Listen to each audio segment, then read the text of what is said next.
சொல்லியிருக்கேன். ஒரு டைமில் எங்கள் வீட்டில் எனக்கு அவருக்கு நிறைய சண்டைலாம் நடந்திருக்கு. இந்த பிஸ்னஸ் சம்மந்தமாக சண்டை நடந்திருக்குன்னா பாசிட்டிவான சண்டை. கொஞ்ச நேரத்தில் அது சரியாயிடும். ஏன்னா ஆர்சிஎம் அப்படி தான் ஒரு மாடல், அது வேறு ஒன்றும் பண்ண முடியாது. இப்போ ரீசெண்டாக 2 days முன்னாடி கூட உங்களுக்கு ஆர்சிஎம் தான் முக்கியம் இப்போ கூட சொல்கிறாங்க. பட் என்ன ரீசன் அப்படின்னா, இப்போ பணம் வருது, சந்தோஷம் இருக்குது, ஆனால் அவங்களுக்கான டைம் ஸ்பெண்ட் பண்ணுறன்ற அவங்களுக்கு ஒரு கோவம் இருக்குது. அது நியாயமானது தான். ஆனால் என்னென்னா, அதை விட முக்கியம் எனக்கு என்னென்னா, அவங்களுக்கு ஸ்பெண்ட் பண்ணுறது எனக்கு ஆசை இருக்குது. ஆனால் இன்னொரு விஷயம் என்னென்னா, இதை நம்ம ஒரு பெரிய லெவலில் கொண்டு வந்துட்டோம், அதுக்கப்புறம் நம்ம நிம்மதியாக எங்கேயாவது சந்தோஷமாக இருக்கலாம் அப்படின்ற நோக்கத்தில் தான் நம்ம டைமை நிறைய மேடம் கூட பேசும்போது நேற்று கூட சொன்னேன், எப்படி இதை நம்ம அடுத்த கட்டத்துக்கு கொண்டு போகிறோம். 20 நாள் ஃப்ளைட்டில் போகிற மேடம், கவலைப்படாதீங்க.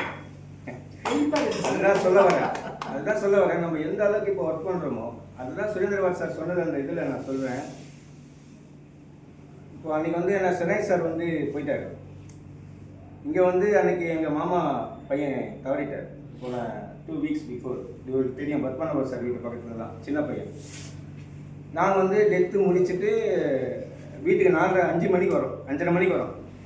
வந்தோடனே எனக்கு 2 நாளாக தூங்கலை. நான் அந்த இன்ஃபர்மேஷன்லேருந்து நாங்கள் தூங்கலை. அப்படியே கண்டினியூஸாக தூக்கம் இல்லாமல் இருந்தால் என்ன நடக்கும், நமக்கு கண்ணு அப்படியே மூடுது. நம்ம வீட்டில் இருக்கும்போதே கண்ணு மூடுது. அவர் ஃபோன் பண்ணி சொல்கிறாரு, இன்றைக்கி பார்த்து 30 பேர் வந்திருக்காங்க, யாருமே லீடர்ஸ் இல்லை, தயவு செய்து வர முடியுமான்னு என்னை எப்போ ஃபோன் பண்ணுறாரு? 5:45 ஃபோன் பண்ணுறாரு. நான் அப்போ தான் தலை குளிச்சுட்டு வீட்டுக்குள்ளே நுழையிறேன். என் ஒய்ஃப் சொன்னாங்க, உள்ளே டயர்டாக போகிறீங்க, அங்கே போய் என்ன பேசுவீங்க அப்படின்னா. பரவாயில்ல, 1 மணி நேரம் தானே, இவ்வளோ கிட்டத்தட்ட நம்ம 48 மணி நேரம் தூங்கலை. இந்த 1 மணி நேரத்தில் ஒன்றாயிடாது. வண்டி ஓட்ட முடியுமானே தெரியல, எனக்கு டவுட்டு. ஆனாலும் நான் அந்த டைம் இங்கே வந்தோடனே அதுக்குள்ளே வேதா சார் வந்துட்டார். அந்த மீட்டிங் சக்ஸஸ்ஃபுல்லாக நான் நிறைய சேல்ஸ் அது நியூ ஐடிஸ் நிறைய வந்துச்சு. அப்போது நம்ம அந்த டெடிக்கேஷன், அந்த இன்வால்வ்மெண்ட்டு நமக்குள்ளே இருக்கணும். நான் ரீசன் சொல்லியிருக்கலாம், சொல்லி வீட்லேயே கூட இருந்திருக்கலாம். நான் அவ்வளோ டயர்டு. எனக்கு கூடியே பழகின பையன், நாங்கள் பார்த்து பிறந்த பையன், எனக்கு அவனுக்கு 8 வருஷம் டிஃப்ரெண்ட், அவ்வளோதான். அப்போது அந்த இடத்துல ஒரு ரொம்ப க்ளோஸ் ரிலேட்டிவ் இருந்துட்டு அதுக்கப்புறம் நம்ம நீங்கள் யோசிச்சு பாருங்க, எத்தனை பேர் எத்தனை ரீசன் சொல்லுவாங்க, மென்டலி அப்செட்டாக இருக்கும், மென்டலி பயங்கரம். ஆனால் அந்த இடத்துல மீட்டிங்க்கு இம்பார்ட்டன்ஸ் கொடுத்தோம் அப்படின்னா ஒரே ரீசன், நம்ம சுரேந்திரபாபு கொடுத்த அந்த புக்கு தாங்க, வேறு ஒன்றுமே இல்லை. அந்த விஷயத்தை பற்றி அவ்வளோ தெளிவாக கொடுத்துருக்கேன். இப்போது அவர் என்ன சொல்லியிருக்காருன்னா, ஒரு வீடியோ நான் இப்போ ரீசெண்டாக பார்த்தேன். தன் மனைவி உடம்பு சரியில்லாமல் ரொம்ப இதுவாக இருக்காங்க. அப்போ அவங்க டாக்டர் அவங்களுக்கு கால் பண்ணுறாரு. யாருக்கு? சுரேந்தர் சார். அப்போ தான் அவர் போய் மேற்கு வங்கத்தில் போய் இறங்கியிருக்கார், வெஸ்ட் பெங்காலில் போய் இறங்கியிருக்கார். அப்போது வெஸ்ட் பெங்காலில் தான் அப்போ ஒரு பிஸ்னஸ் இன்றைக்கி பார்த்தீங்கன்னா பெரிய பிஸ்னஸ் வெஸ்ட் பெங்கால் தான். அப்போ அவர் அங்கே போய் தங்கி அங்கே 20 நாள் தங்கி வரோம். எப்போ ஆரம்ப காலகட்டத்தில் நம்ம ஒரு மீட்டிங் 2 hours ஸ்பெண்ட் பண்ண சொன்னால், சார் 2 hours எத்தனை மினிட்ஸ் இருக்கும் சார்? 120 minutes. 120 ரீசன் சொல்கிறாங்க 2 hour மீட்டிங் அட்டன் பண்ண.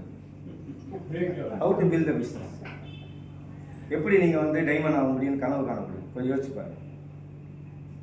எத்தனை நிமிஷம் சொன்னால் 120 ரீசன் இருக்குது. நீங்கள் கூப்பிட்டு பாருங்கள், நீங்கள் நிறைய கூப்பிட்டாதான் தெரியும். 120 ரீசன். அப்போ எப்படிங்க டைமண்ட் ஆக முடியும் நம்ம? அப்போது அவர் சொல்கிறாரு, அவங்க ஒய்ஃப் உடம்பு சரியில்லை, கொஞ்சம் கண்டிஷன் இதுவாக இருக்குது, இப்போ டாக்டர் கால் பண்ணுறாங்க. அப்போ அவர் சொல்கிறாரு, எப்படியாவது நீ நம்ம ரிலேட்டிவ் வச்சு பார்த்துக்கோ, நான் கண்டிப்பாக அப்பா வந்துடுவேன் அப்படின்ட்டு. ஆனால் அவர் வரல. ஆக்சுவலி போய் பார்த்துக்கோ, டாக்டர் பாரு, எல்லாமே பண்ணுறாரு. ஆனால் அப்போலாம் ரொம்ப ஸ்டஃப்பான டைம் ஃபினான்ஷியலாக கூட அவங்களுக்கு. ஆனால் அப்போ போய் ஹாஸ்பிட்டலில் போய் அவங்க சரியாக இருக்காங்க. 20 days இந்த மாதிரி 20 days பல 20 days அவர் ஸ்பெண்ட் பண்ணியிருக்காரு. அவர் எதுக்கு? ஒரு டீம் வளர்க்குறதுக்காக. வெஸ்ட் பெங்கால் நம்ம இதுவரைக்கும் அரகாந்துக்கு போய் பார்த்து யோசிக்கிறோம், இதுவரைக்கும் திருவள்ளூர் போய் பார்த்து யோசிக்கிறோம். கேட்டு பாருங்கள், எத்தனை பேர் அந்த மாதிரி லீடர்ஸ் சர்வீஸ் பண்ணுறாங்க கேட்டு பாருங்கள்.